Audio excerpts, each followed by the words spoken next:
اللہ اکبر، سیدنا عمر ابن خطاب کا حال تو یہ تھا کہ اتنا روتے تھے اللہ کے خوف سے کہ رونے کی وجہ سے چہرے پر آنسوؤں کا نشان پڑ گیا تھا۔ اور سیدنا فاروق اعظم اپنے بستر کے نیچے ایک چابک رکھا کرتے تھے، جب شام کو گھر آتے تھے تو اپنے پیر پر خود ہی چابک مار کے کہتے تھے، چابک مار کر کہتے تھے کہ آج تو نے کیا نیکی کی وہ بتا، اور اللہ کو ناراض کرنے والا کون سا کام کیا وہ بتا۔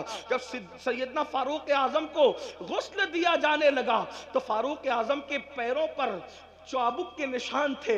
لوگوں نے کہا امیر المومنین کے پیروں پر یہ چابک کے نشان کیسے ہیں؟ تو ان کے شہزادوں نے کہا تمہیں نہیں پتا، جب امیر المومنین رات کو گھر آتے تھے تو اپنے پیروں پہ چابک مار کے کہتے تھے بتا اے پیر آج اللہ کی فرما برداری میں کتنا چلا اور اللہ کی نافرمانی میں کتنا چلا۔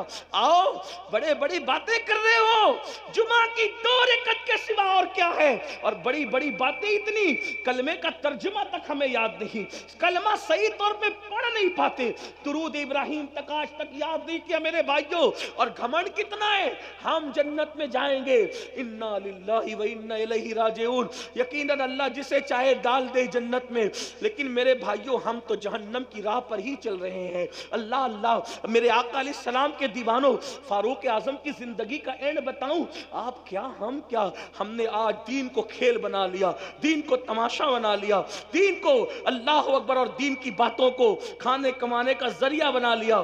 جس وقت فاروق اعظم کی شہادت ہو رہی تھی، پہلے آپ کو بتاؤں جو جانتا ہے وہ جانتا ہے، جو نہیں جانتا وہ سن لے فاروق اعظم کون ہے۔ وہ فاروق اعظم جس کا ذکر توریت میں ہے، جس کا ذکر انجیل میں ہے، جس کا ذکر زبور میں ہے، جس کا ذکر قرآن مقدس میں ہے، وہ فاروق اعظم جس کے لیے رسول اللہ فرماتے ہیں میرے بعد کوئی نبی ہوتا تو عمر ابن خطاب ہوتے، لا نبی آبادی مگر میرے بعد کوئی نبی نہیں ہے۔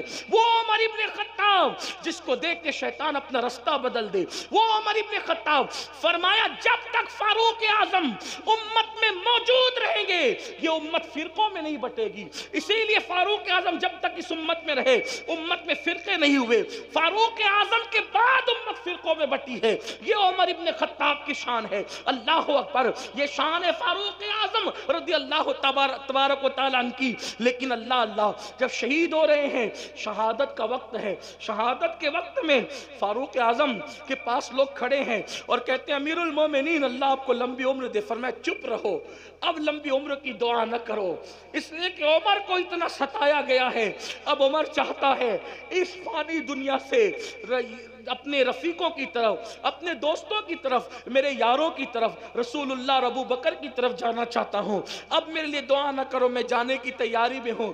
پھر آپ نے اپنے بیٹوں سے کہا آخرت کی فکر دیکھو میرے بھائیوں، آخرت کیا ہے انہوں نے سمجھا، ہم نہیں سمجھ پا رہے ہیں، ہم دنیا میں ڈوب چکے ہیں، دنیا دار ہو چکے ہیں، دنیا دنیا دنیا، میرا مال، میری دکان، میرا مکان، میری بیوی، میرے بچے، اسی سب میرے میں، اور یہ کچھ بھی اپنا نہیں ہے، جو تو نے کھا کے ہضم کیا وہ تیرا، جو پہن کے پھاڑ دیا وہ تیرا، اور جو آخرت کے لیے بھیج دیا وہ تیرا، چوتھا کچھ تیرا نہیں ہے۔ یہ غوث پاک کا فرمان ہے، غوث پاک فرماتے 3 چیزیں انسان کی ہے، کھا کے ہضم کیا وہ، پہن کے پھاڑ دیا وہ، اور اس کے بعد آخرت کے لیے جو بھیج دیا وہ، بس یہی 3 چیزیں اپنی، باقی کچھ اپنا نہیں ہے۔ اللہ اکبر، سیدنا فاروق اعظم کی شہادت کا وقت ہے، آپ کے پاس بہت سے لوگ کھڑے ہیں، فاروق اعظم اپنے بیٹوں سے کہتے ہیں میرے بیٹو میں نے جب بھی تمہیں کوئی حکم دیا تم نے میرے ہر حکم پہ عمل کیا، آج عمر کی ایک بات پوری کرو گے، سنو گے میری بات؟ شہزادوں نے کہا حضور آپ حکم فرمائے، ہم آپ کی بات پہ عمل کریں گے۔ سیدنا فاروق اعظم نے فرمایا مجھے ایک چارپائی سے اٹھا کے زمین پہ ڈال دو۔ شہزادوں نے آپ کو چارپائی سے اٹھا کے زمین پہ ڈال دیا۔ اللہ اکبر، جب آپ کو زمین پہ لٹا دیا گیا، یہ کس کی شہادت کا وقت ہے؟ یہ کون دنیا سے جا رہا ہے جس کے بارے میں جبریل امین کہتے ہیں یا رسول اللہ اگر میں 1000 سال کی عمر، نوح کی عمر کے برابر عمر لے کر آؤں اور عمر کی فضیلت بیان کروں تو 1000 سال ختم ہو جائیں گے، عمر کی فضیلت ختم نہیں ہو سکتی۔ وہ عمر ابن خطاب کی زندگی کے آخری لمحات ہے۔ اللہ اکبر، کہاں چلی گئی میری قوم؟ جو قوم نیکی کر کر کے روتی تھی، آج کل وہ قوم گناہ کر کر کے کہہ لگا رہی ہے۔ سن لو، ایک دن اس دنیا سے کوچ کرنا ہے۔ میرے آقا کے فرمان کا مفہوم ہے صلی اللہ علیہ وآلہ وسلم، میرے آقا مصطفیٰ کریم رؤوف الرحیم صلی اللہ علیہ وآلہ وسلم فرماتے ہیں، جو دنیا میں گناہ کر کر کے ہنسے گا، اللہ اس کو رلا رلا کر جہنم میں داخل کرے گا، وہ روتے روتے جہنم میں جائے گا۔ ہائے ہائے، یہ امیر المومنین خلیفہ دوم فاروق اعظم کا آخری وقت ہے، شہادت کا وقت۔ فرماتے ہیں مجھے زمین پہ لٹا دو۔ آپ کے بچوں نے، آپ کو شہزادوں نے زمین پہ لٹا دیا تو فاروق اعظم کبھی یہ رخسار خاک پہ ملتے اور کبھی یہ رخسار خاک پہ ملتے اور اللہ سے کہتے اللہ عمر کی مغفرت فرما دے، اللہ عمر کی مغفرت فرما دے۔ دعائیں مغفرت کر رہے ہیں فاروق اعظم اپنے لیے۔ اللہ اللہ، جن کو اللہ نے رضی اللہ عنہم ورضوا عنہ کہا، جن کے لیے جنت کی بشارت مصطفیٰ جان رحمت نے عطا فرمائی، اللہ اللہ، جس کی خلافت کو رحمت کہا گیا، اللہ اکبر، جس کا ایمان لانا اسلام کے لیے عزت کا ذریعہ قرار دیا گیا، اللہ اکبر، جس کی ہجرت کی تعریف کی گئی، وہ فاروق اعظم اپنا چہرہ آخری وقت و ظاہری آخری وقت خاک پہ مل کے کہتے ہیں اللہ عمر کی مغفرت کر دے، اللہ عمر کی بخشش کر دے، عمر کی مغفرت کر دے، عمر کی بخشش کر دے۔ کون؟ بیت المقدس جس کے دور حکومت میں فتح ہوا، وہ فاروق اعظم رضی اللہ تعالیٰ عنہ۔ اللہ اکبر، لوگوں نے کہا امیر المومنین آپ تو وہ ہیں، امیر المومنین آپ تو وہ ہیں، آپ تو وہ ہیں امیر المومنین کہ جس کے وقت میں زیادہ فتوحات ہوئی، اس سے زیادہ فتوحات کس کے دور میں ہوئی؟ آپ تو وہ ہیں، مراد رسول ہیں، آپ مراد مصطفیٰ جان رحمت ہے۔ فاروق اعظم کہتے ہیں منقبت پڑھنے والوں، یہ منقبت پڑھنے کا ٹائم نہیں ہے۔ آج عمر اپنی مغفرت کی دعا کر رہا ہے اور عمر کی تمنا بس اتنی، جملہ دیکھیں، ان کی خشیت، ان کا خوف، آخرت کی فکر۔ کہتے عمر کی تمنا یہ ہے اللہ عمر کو نہ کوئی مرتبہ دے نہ عمر کو عذاب دے۔ توجہ دیکھو، توجہ کرو، کیا کہہ رہے ہیں فاروق اعظم؟ نہ عمر کو اللہ کوئی مرتبہ دے نہ ان کو کوئی عذاب دے، بس عمر کو برابر سرابر اگر چھوڑ دے سمجھ لو کہ عمر کامیاب ہو گیا۔ یہ فاروق اعظم اپنے لیے کریں، مگر واللہ عمر ابن خطاب کی یہ شان نہیں، یہ تو عاجزی کر رہے ہیں، ورنہ ان کی شان تو یہ ہے کہ انشاءاللہ وہ مصطفیٰ جان رحمت کے ساتھ جنت میں ہوں۔ بلکہ اگر کوئی آج ہم سے پوچھے کہ ابو بکر و عمر کہاں ہے تو ہم کہیں گے جو جنت میں جائے گا قیامت میں جائے گا، وہ تو آج بھی جنت میں سو رہے ہیں، وہ تو آج بھی جنت میں سو رہے ہیں۔ کیوں؟ اس لیے کہ اگر نبی کے قدم جنت نہیں ہے تو جنت پھر کس چیز کا نام ہے؟ وہ رشک جنت میں آرام کر رہے ہیں۔ بلکہ اللہ اکبر، جنت جس کو رشک کی نظر سے دیکھتی ہے وہ زمین پر صدیق و فاروق آرام کر رہے ہیں، لیکن ان کی خشیت اور خوف کا یہ عالم ہے۔ اور پھر آئیں اب بات سمیٹتے ہوئے سیدنا عثمان غنی کی بات سن لے۔ سرکار عثمان غنی جب قبروں پر جاتے اور بہت روتے، بہت روتے، بہت آنسو بہاتے۔ کسی نے کہا امیر المومنین آپ موت کا ذکر سن کر اتنا نہیں روتے، آپ قبروں پر زیادہ روتے ہیں۔ تو فاروق سیدنا عثمان غنی کہتے ہیں یہ قبر آخرت کی پہلی منزل ہے، اگر انسان یہاں کامیاب ہو گیا تو مطلب کامیاب ہو گیا، اور اگر انسان یہاں کامیاب نہ ہوا تو پھر وہ ناکام ہو گیا۔ بہت روتے تھے، لوگوں کو ترس آتا تھا عثمان غنی پر جب وہ قبروں پہ آ کے روتے تھے۔ اور پھر مولا کائنات اللہ اکبر، خاتم الخلافت، اللہ اللہ، خاتم الولایت، سیدنا مولا کائنات شیر خدا فاتح خیبر ابو الحسنین اللہ اکبر، میرے آقا علیہ الصلوۃ والتسلیم نے جس کو کہا انت اخی فی الدنیا والآخرہ، رات کے آخری حصے میں مولا کائنات اپنی داڑھی پکڑ کر ایسے روتے تھے اللہ کے خوف سے، دیکھنے والے کہتے ہیں کہ سانپ اگر کسی کو ڈس لے تو وہ کیسے تڑپ تڑپ کے روتا ہے، کیسے بلک بلک کے روتا ہے، مولا کائنات ایسے رویا کرتے تھے آخرت کو یاد کر کے۔ مسلمانوں ہم کہاں ہیں؟ اللہ اللہ جانتے ہیں ام المومنین سیدہ عائشہ صدیقہ جب فجر کی نماز کے بعد رونا شروع کرتی تو ظہر کا وقت آ جاتا اور اتنے آنسو دوپٹے سے پوچھتی کہ بعد میں آپ کا دوپٹہ ایسے نچوڑا جاتا جیسے دوپٹے دھلنے کے بعد پانی سے نچوڑے جاتے ہیں۔ آپ سے پوچھنا چاہتا ہوں ہمارے پاس وہ آنسو کہاں، ہمارے پاس آخرت کی فکر کہاں؟ اب اپنی گفتگو کو ختم کرتے ہوئے اینڈ پر لے جاتے ہوئے عرض کروں، آج یہ آپ کو بتاؤں میرے آقا علیہ السلام کے پیارے دیوانوں، امام حسن لے لیں، امام حسین لے لیں، امام زین العابدین لے لیں، اسی طریقے سے سب بزرگوں کو دیکھیں، کوئی ایسا نہ ملے گا جس نے آخرت کی فکر نہ کی ہو۔ لیکن گفتگو کا اینڈ کرتے ہوئے دو باتیں عرض کر کے بات میں اپنی مکمل کر کے ختم کر دوں گا، دو باتیں سن لیں۔ ایک مرتبہ میرے اور آپ کے امام، امام الائمہ، سراج الامہ، کاشف الغمہ سیدنا نعمان بن ثابت امام اعظم ابو حنیفہ نے عشاء کی نماز میں سورہ زلزال کی تلاوت کی۔ سورہ زلزال کیا ہے؟ اذا زلزلت الارض زلزالها واخرجت الارض اثقالها وقال الانسان ما لها يومئذ تحدث اخبارها بان ربك اوحى لها۔ اللہ اکبر، کیا ہے اس میں؟ اس سورہ مبارکہ میں اللہ تبارک و تعالی نے قیامت کا ذکر کیا، قیامت کا تذکرہ کیا۔ قیامت کیسے ہوگی اس کا تذکرہ کیا گیا۔ بڑی معذرت کے ساتھ ہمیں غزلیں یاد ہو گئی، ہم نے بہت کچھ یاد کر لیا، لیکن جب نمازوں میں جو صورتیں پڑھتے وہ صورتیں ہم نے اس کا ترجمہ یاد نہیں کیا۔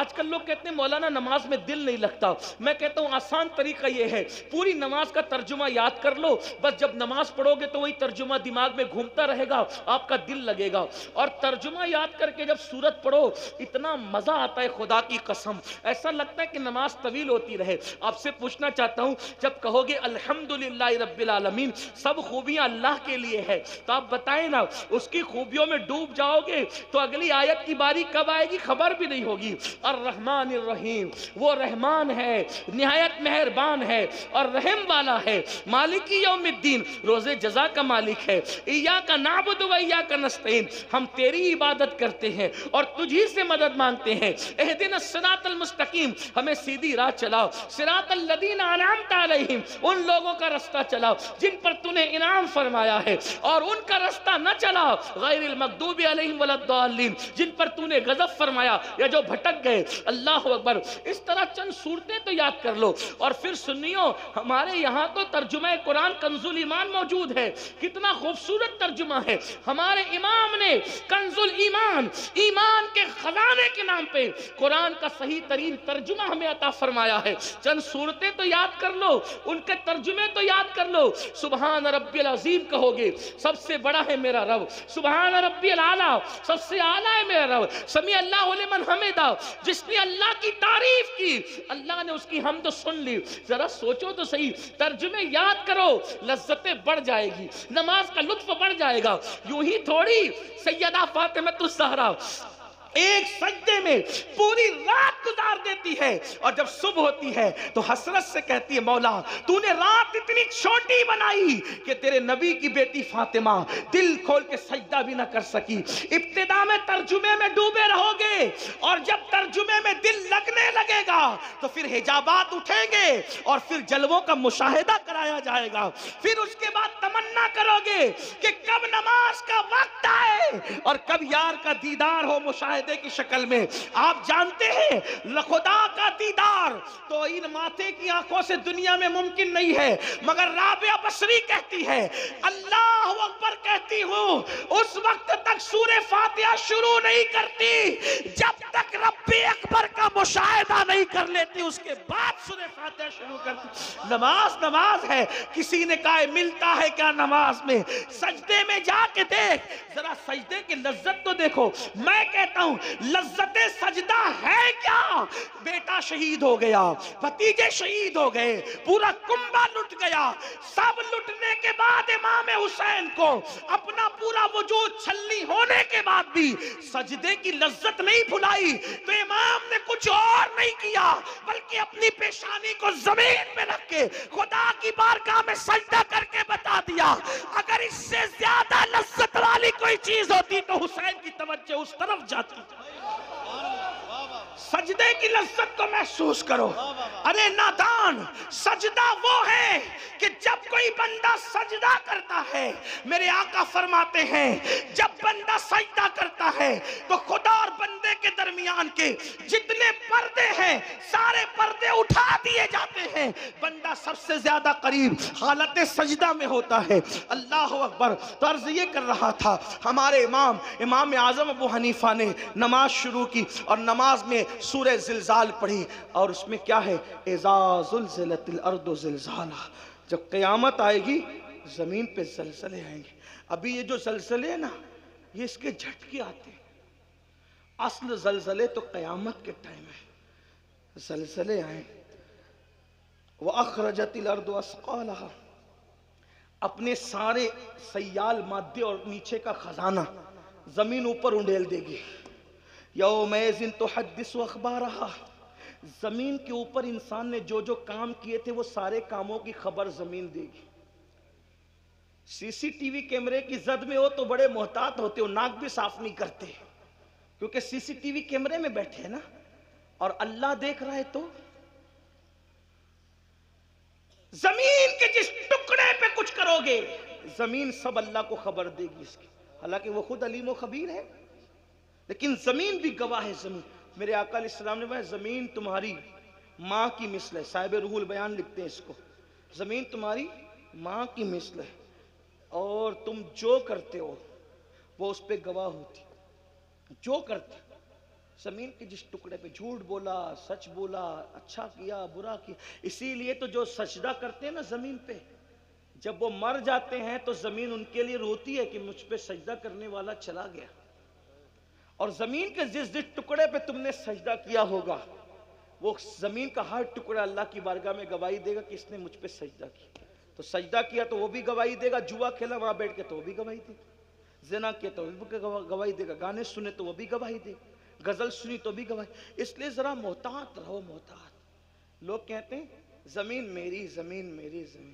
آپ کو بتاؤں حیرت ہوگی، دو بھائی لڑ رہے ہیں، بہت لڑائی ہوتی ہے زمین پر.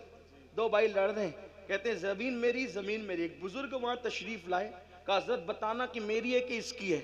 تو فرمایا کہ زمین مجھ سے کچھ کہہ رہی ہے. کیا کہہ رہی ہے؟ زمین کہتی ہے میں یہ دونوں کی نہیں ہوں، یہ دونوں تو میرے ہیں، کیونکہ مریں گے تو یہ میرے سینے میں آئیں گے نا.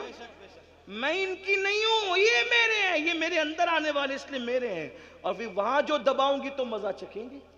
ہاں تو پھر یہاں نماز کی فرصت نہیں، نرم نرم گدوں پہ زنا کی فلمیں دیکھتے ہو نا، جب کور دبائے گی تو پسلیاں باہر آئیں گی. یہاں مزے کر لو، یہ 4 دن کے عیش کر لو. اخبار پڑھنے فرصت ہے، قرآن پڑھنے فرصت نہیں. اخبار پڑھنے فرصت ہے، قرآن پڑھنے فرصت نہیں ہے. فیس بک پہ بیٹھنے فرصت ہے، نماز پڑھنے فرصت نہیں. آئے گا ایک دن، وہ دن آئے گا، اور بہت دیر نہیں ہے. موت کی تلوار سروں پہ لٹک رہی. ایک میرے دوست نے مجھے کلپ بھیجی، ایک شخص ناشتے ناشتے مر گیا. بہت چل رہی ہے. مجھے اس وقت قاری رضی اللہ علیہ رحمہ یاد آ گئے. رضی اللہ پوری زندگی نبی کی شان بیان کرتے رہے، تو وما علینا الا البلاغ پر دنیا سے گئے. ہاں تو ہر وقت اچھا ہی کام کرو، پتہ نہیں کب جانے کا وقت آ جائے. تو بات طویل ہو رہی ہے، میں اس کو شارٹ کرتا ہوں. ڈرو اللہ سے. امام اعظم تلاوت کر رہے سورہ زلزال کی، اور زلزال پڑھتے پڑھتے رو پڑے، اور اتنا روئے کہ داڑھی بھیگ گئی. عشاء کی نماز پوری ہوئی، لوگ مسجد سے جانے لگے. جب سب چلے گئے تو امام اعظم آخری آیت کو یاد کر کے اب روتے ہیں. اس سورت کا اینڈ ہے فَمَن يَعْمَلْ مِثْقَالَ ذَرَّةٍ خَيْرًا يَرَهُ وَمَن يَعْمَلْ مِثْقَالَ ذَرَّةٍ شَرًّا يَرَهُ. تھوڑی علماء کی توجہ چاہتا ہوں، دعا لینے کے لیے اس کو تھوڑا سمجھانے کی کوشش کرتے. غلطی کریں گے تو ہمارے اساتذہ علماء یہاں موجود ہیں. قرآن نے یہ نہیں کہا کہ تم نے جو نیکی کی ہوگی ہم اس کا صلہ دے دیں گے، یا برائی کی ہوگی تو اس کا صلہ دے دیں گے. لفظی ترجمہ یہ نہیں، حالانکہ مفہوم اس کا وہی ہے.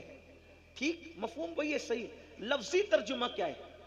فَمَن يَعْمَلْ مِثْقَالَ ذَرَّةٍ خَيْرًا یرا کیا ذرے برابر تم نے نیکی کی ہوگی ہم تمہیں وہ دکھائیں گے. وَمَن يَعْمَلْ مِثْقَالَ ذَرَّةٍ شَرًّا یرا ذرے برابر بھی برائی اور بدی اور پاپ کی ہوگی ہم تمہیں وہ بھی دکھائیں گے. اب کیا کیفیت ہوگی یہ تو اللہ جانے، لیکن سمجھانے کے لیے ایک مثال دیتا ہوں، سمجھانے کے لیے، ملانے کے لیے تھوڑی توجہ کرنا. اتنا بڑا مجمع ہے، اللہ نہ کرے اس میں کسی نے کسی کی جیب سے موبائل چوری کیا، ٹھیک، مفتی اعظم سنبھل کی بارگاہ میں لایا گیا، امام صاحب کی بارگاہ میں لایا گیا. حضرت نے کہا کم بخت وہ تو جلسے میں آیا تھا، چوری کرنے آیا تھا. نہیں حضرت یہ سب جھوٹے ہیں، جھوٹ بات بولتے ہیں، میں نے کوئی چوری نہیں کی، میں تو جلسے میں آیا تھا، آپ لوگ کی زیارت کے لیے بیان سننے آیا. 4-6 لوگ کہتے ہیں حضرت چوری اس نے کی، یہ سب جھوٹے حضرت، یہ مجھ سے دشمنی رکھتے ہیں، مجھ پہ انہوں نے پلان بنا کے الزام لگایا جلسے میں ذلیل کرنے کے لیے. بتاؤ کیا ہوگا؟ کیا ہوگا؟ بات کی چرب زبان آدمی بات کی اہمیت کیا رکھتا ہے؟ لیکن ایک بندہ کسی کی موبائل سے، کسی کی جیب سے موبائل نکال رہا ہے، دوسرے ہوشیار نے اپنا موبائل نکال کے اس کی ویڈیو شوٹنگ کرنا شروع کر دی. جیسے ویڈیو شوٹنگ کی، حضرت اس نے چوری کیا، حضرت نہیں یہ جھوٹ بول رہے ہیں، سب جھوٹ بول رہے ہیں، میرے دشمن ہیں، چوری کیا. وہ کہے حضرت رکو میں کچھ نہیں کہتا، یہ دیکھو یہ دیکھو. اب اس کی جیسی شوٹنگ ویڈیو دیکھی، کہا یہ دیکھ. بولو اس کا کیا حال ہوگا؟ انکار کر سکے گا؟ بلا تمثیل بلا تمثیل بلا تمثیل، ملانے کے لیے، صرف سمجھانے کے لیے. جو کچھ اچھا برا کر رہے ہو قدرت کے کیمرے میں سب قید ہو رہا ہے، اور اللہ بتائے گا یہ دیکھ. وہ جو سوال ہوگا نا کیا کیا کیا تھا، بتائے گا یہ دیکھ یہ دیکھ. اللہ اکبر، استغفر اللہ. اپنے زنا کا کیا ہوا منظر جب وہاں دکھایا جائے گا تو کیا ہو؟ اپنی پی ہوئی شراب کا منظر، اپنی کی ہوئی چوری کا منظر، اپنی کی ہوئی بدیوں کا منظر، اپنے کھائے ہوئے حرام کا منظر. اس وقت وہاں 1 2 10 20 لوگ نہیں ہوں گے، انبیاء، اولیاء، صحابہ، نیک بد سبھی ہوں گے. سوچو اس وقت کیا ہوگا؟ اس دن کے لیے کیا بھیج رہے ہو؟ کیا بھیج رہے ہو؟ دیکھو نیک لوگ کیا کرتے ہیں. سیدنا امام اعظم ابو حنیفہ داڑھی پکڑ کے کہتے اللہ تو کہتا ہے کہ قیامت کے دن نیکی بدی ذرے برابر بھی ہوگی، تو دکھا تو نعمان سے کیا پوچھے گا اور نعمان کیا جواب دے گا؟ پھر اپنی داڑھی پکڑ کر کہتے اللہ نعمان کے بڑھاپے پہ رحم فرما. مولا میں تجھے اپنے عمل کا جواب نہیں دے سکوں گا، مولا تو نعمان کے بڑھاپے پہ رحم فرما، میں اپنے اعمال کا حساب نہیں دے سکوں. کون امام اعظم جو رمضان شریف میں 61 قرآن ختم کرتے ہیں ایک دن میں، ایک رات میں، ایک تراویح میں؟ کون امام اعظم جو 300 رکعت نماز ہر روز رات میں ادا کرتے ہیں؟ وہ امام اعظم ابو حنیفہ. ایک بار پڑوس کی لڑکی کہتی ہے بابا وہ جو درخت ہمارے پڑوس میں تھا وہ دکھتا نہیں رات کو. کہا بیٹی وہ درخت نہیں تھا، وہ مسلمانوں کے امام اعظم جو تھے، جو پوری رات کھڑے رہ کر عبادت کیا کرتے تھے، اب ان کا وصال ہو گیا ہے. یہ حال تھا، یہ حال. اللہ اکبر. میرے آقا علیہ السلام کے پیارے دیوانوں، وہ امام اعظم داڑھی پکڑ کے کہہ رہے اے اللہ تو مجھ سے کیا پوچھے گا، میں کیا جواب دوں گا، اپنے اعمال کا حساب نہیں دے سکوں گا. نعمان کے بڑھاپے پہ رحم فرما. ٹپ ٹپ آنسو گرتے ہیں، ٹپ ٹپ آنسو گرتے ہیں. مسجد کا مؤذن آتا ہے، چراغ بند کرنے کے لیے آتا ہے، واپس جاتا ہے، آتا ہے واپس جاتا ہے، آتا ہے واپس جاتا ہے. ایک بار جب اس کے پیر کی آواز سنی تو جلدی سے آنسو پوچھ کر پلٹ کر کہتے ہیں کیا مسجد بند کرنے کا وقت آ گیا؟ کیا مسجد بند کرنے کا وقت آ گیا؟ مؤذن کہتا حضور بند کرنے کا نہیں، کھولنے کا وقت آ گیا. فجر ہو گئی، فجر. آپ پوری رات روتے رہے اللہ کے خوف سے، فجر ہو گئی. تب امام اعظم رضی اللہ تعالیٰ فرماتے ہیں کیا تو نے مجھے روتے ہوئے دیکھ لیا؟ کیا تو نے مجھے روتے ہوئے دیکھ؟ اس نے کہا ہاں پوری رات روتے رہے. فرمایا تجھے اللہ کی قسم دے کے کہتا ہوں جب تک میں حیات رہوں یہ واقعہ کسی سے بیان مت کرنا، کیونکہ مجھے ڈر لگتا ہے اگر تو نے کسی کو کہہ دیا میری زندگی میں تو کئی قیامت میں یہ نہ کہہ دیا جائے کہ نعمان ہمارے لیے روتا تھا اور دوسروں کو صبح بتا بھی دیا کرتا تھا۔ یہ لوگ تھے اللہ والے، آخرت کی فکر یہ تھی، سب کچھ کر کے فکر یہ تھی۔ آج ہم کچھ نہیں ہیں، کوئی نیکی نہیں، کوئی عمل نہیں، پھر بھی ہم بے فکر ہیں۔ آؤ سچی توبہ کرو، سچے دل سے بدلو۔ اللہ پاک توبہ کرنے والوں کو کی توبہ کو قبول کرتا ہے۔ 80 سال تک کوئی گناہ کرے، بلکہ 400 سال تک کوئی گناہ کرے اور اللہ کی بارگاہ میں سچی توبہ کر لے تو اللہ اس کی توبہ قبول کرتا ہے۔ خدا کو منا لو، اللہ کو راضی کر لو۔ گناہ کے اندر لذت تو ہے، گناہ کے اندر لذت تو ہے، مگر عزت نہیں ہے۔ گناہ تباہ کرتے ہیں، جہاں گناہ ہے وہاں فنا ہے۔ گناہ تباہ کرتے ہیں، برباد کرتے ہیں۔ گناہ کی وجہ سے روزی تنگ ہوتی ہے، گناہ کی وجہ سے عمر کم ہوتی ہے، گناہ کی وجہ سے چہرے کی خوبصورتی جاتی ہے، گناہ کی وجہ سے مولک بیماری آتی ہے، گناہ کی وجہ سے ذلت آتی ہے، گناہ کی وجہ سے وحشت آتی ہے، گناہ کی وجہ سے گھبراہٹ ہوتی ہے، گناہ کی وجہ سے جو ہے انسان جو ہے بے چین رہنے لگتا ہے۔ گناہ چھوڑ دو، سچی توبہ کر لو۔ آؤ آج سے عہد کرو، انشاءاللہ جب کل سے صبح ہوگی تو کل کی صبح ایک نئی صبح ہوگی۔ آج ہم توبہ کر لیں، اللہ سے معافی مانگ لیں، آج سے پہلے جو کیا خدا کو منا لے، خدا کو راضی کر لے۔ میرا اللہ فرماتا ہے جب میرے بندے توبہ کر لیتے ہیں تو میں انہیں ایسے پاک کر دیتا ہوں جیسے وہ ابھی ماں کے پیٹ سے پیدا ہوئے۔ آؤ صدق دل سے توبہ کرو، بدلو اور بدل کے جاؤ اور عہد کرو۔ کل تک نماز چھوٹی تھی، اب نماز چھوٹنے نہیں دیں گے۔ کل تک جھوٹ بولتے تھے، اب جھوٹ سے بچیں گے۔ کل تک غیبت کرتے تھے، غیبت سے بچیں گے۔ کل تک کہ ماں باپ کا دل دکھایا اس سے بچیں گے، بلکہ معافی مانگ لیں گے۔ پڑوسیوں کے ساتھ اچھا سلوک کریں گے۔ مسلمانوں اچھے انسان بنو، زمین پہ رہو گے تو بھی سکون سے رہو گے، زمین کے اندر جاؤ گے تو بھی سکون سے رہو گے۔